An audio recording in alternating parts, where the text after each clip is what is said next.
Michigan is filled with ghost stories and haunted places, but these are the most terrifying of them all. These are the top 5 haunted places in Michigan you should never visit. Coming in at number 5, we have South Manitou Island in Leland. South Manitou Island is part of an island chain in Lake Michigan that extends north to the Straits of Mackinac. The only public access is by ferry from Leland, Michigan. The island consists of a ridge of tilted layers of limestone buried under a blanket of glacial debris. 16 miles offshore from the Lilano Peninsula, featuring 300-foot sand dunes, deserted shoreline, and empty campground, it's about as terrestrially creepy as you can get in Michigan.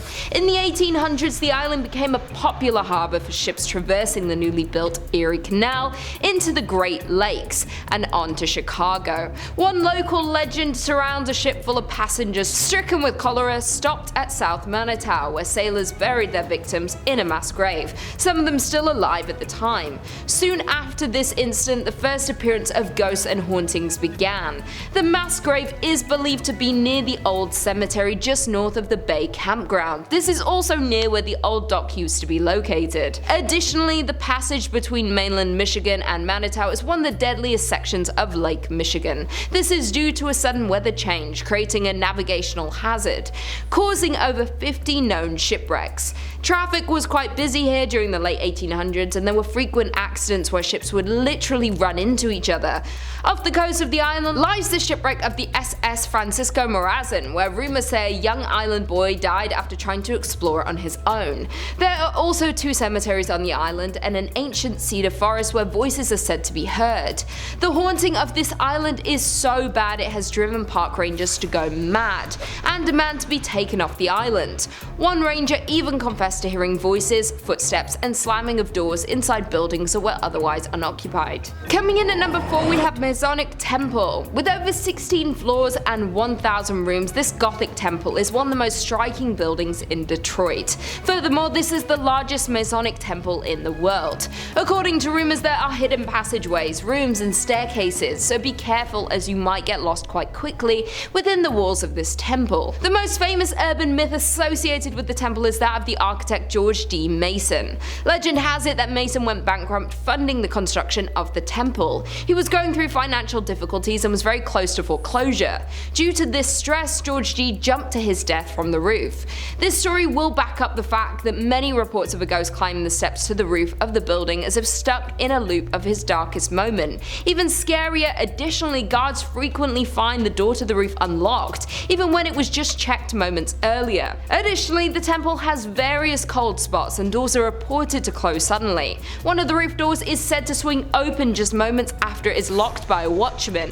Many people report the feeling of being watched while inside of the building. Coming in at number 3, we have Doherty Hotel. The Doherty family has owned and operated the hotel since it opened in the 1920s. The Doherty men were and remain the business managers. However, as the current owner Jim Doherty tells it, it was the Doherty women who were the heart and soul of the business. The hotel has a colorful history. During Prohibition, it was a speakeasy, a place for backroom gambling and adult entertainment. It was also a meeting place for the Mafia and Purple Gang. Here, they worked out their differences. In 1938, the hotel was the site of one of the Michigan's most notorious murders. Isaiah Lebo, former Purple Gang attorney turned Purple Gang businessman, was murdered in the bar. He was shot by his cousin and business partner Jack Livingston and sadly passed away. Ever since, there have been numerous hauntings. Some believe it's Lebo who haunts the ground or grandmother Helen Doherty who passed away at the hotel. But there is one thing for sure, and it's the many ghost stories that are now associated with the hotel. Guests, visitors, investigators, employees, and the owners have all had some kind of paranormal experience at the hotel, which includes perfume scent wafting through occasionally, loud knocking, bedroom doors open and close by themselves, and dark apparitions and shadowy figures have been spotted anywhere from the lobby to the top floor. Also, the spirits of other murder victims roam the halls, lobbies, and rooms. While some can be seen, others prefer to just make noise. Coming in at number 2, we have Michigan's first state prison. Established in 1838, Michigan's first state prison remained in operation through 1934. The prison served as the nucleus for the city as it spanned some 20 acres. Over the years, it relocated and at one point became the largest walled prison in the world with around 6,000 inmates. In 1952, in response to poor medical care, brutality from the guards, and bad food, 2 maximum security prisoners took hold of a guard and used his keys to release other inmates. A days-long riot ensued, resulting in 9 guards being held hostage. Additionally, the riot resulted in the deaths of several inmates and guards before it was extinguished by the National Guard. The inmates fought for and won a list of 11 demands for reform. Today, the old prison has become the Armory Arts Village, a residence and studio for local artisans. Apartments are very contemporary and halls are covered with artwork. In spite of its modern renovations and freshly painted walls, though, rumors persist of its haunting.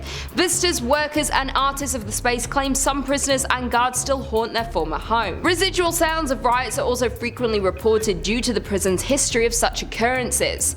Judy Krasnow, an employee at the renovated Arts Village, hosts daytime historic tours of the prison, so a visitor can see the hauntings for themselves. She is also a resident of the prison and lives on site. She has confessed she believes her apartment, which was once a series of prison cells, has ghosts. Furthermore, Judy is not the only resident who believes that. Even though the upper floors have undergone renovations, the underground section that holds solitary confinement remains structurally intact.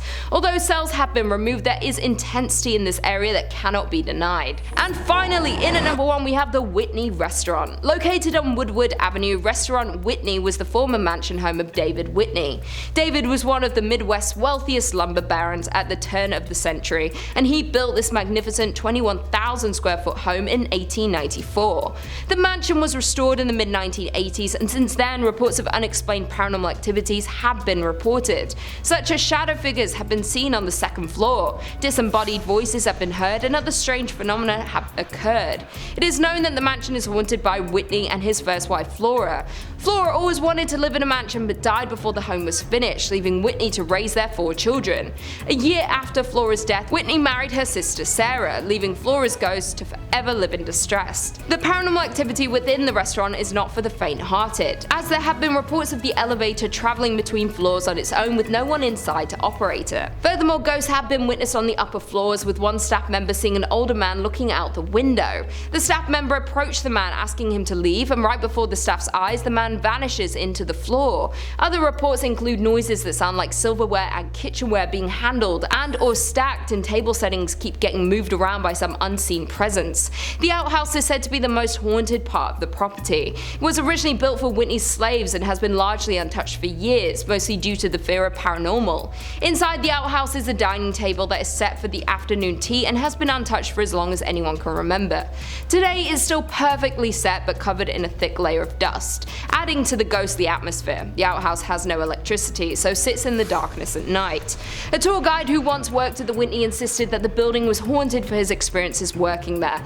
The worker claims a group of dolls vanished from a room inside the building. Also, the worker has reported hearing his name being called from an empty area of the building. The Whitney Mansion is an elegant and beautiful property but has high body counts, a haunting history, and plenty of supernatural sightings still happening today. Well, there we have it. I will see you in the next video.